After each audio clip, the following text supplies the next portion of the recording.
ভগবান বুদ্ধ কেউ যে এমন কোনো ক্ষুদ্র পাপ করিবে না যাহাতে অবর্বিজ্ঞগণ নিন্দা করিতে পারে। মুসলমানের মধ্যে জ্ঞানী আগন, হিন্দুর মধ্যে আগন, খ্রিস্টানের মধ্যে আগন, সেরকম ভাব বললে নিজে না করিবে বুঝবে না রাখো না।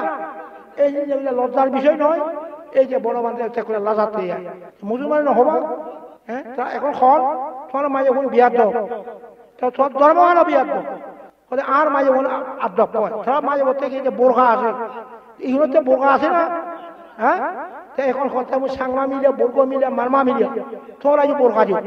নাহলে বিয়াদটা হইবি বুঝা মুসলমান মিলে বোরখা দিব তোরা যে বোরখা জন্য তোরা বোরখা হতে জ্ঞান বোরখা তাহলে খাবারও বোরখা হয় সময় জ্ঞান বোরখা এই বোরখা মিলে তোরা বোরখা দিব দেখুন বোরখা না দিলেই বা কি হবো না বিয়াদ হ্যাঁ এই দেখুন তুমি বোরখা দিব মাঝে বলে বুঝা বোরখা তো ধর্ম জ্ঞান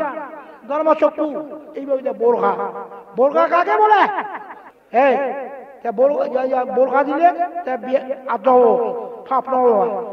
বোরখা না দিলি মুসলমানে কি বলে বিয়াদ তোমার মাঝে মন কি দিয়ে তোমার ধর্ম না বিয়াদ যে বনমাতে লাগাতে আই বনমাতে লজ্জা করে বুঝল তারা কি নিন্দা করত তুচ্ছ করত এমনকি বোরকা মিলিয়া সাংমা মিলিয়ে নিন্দা করত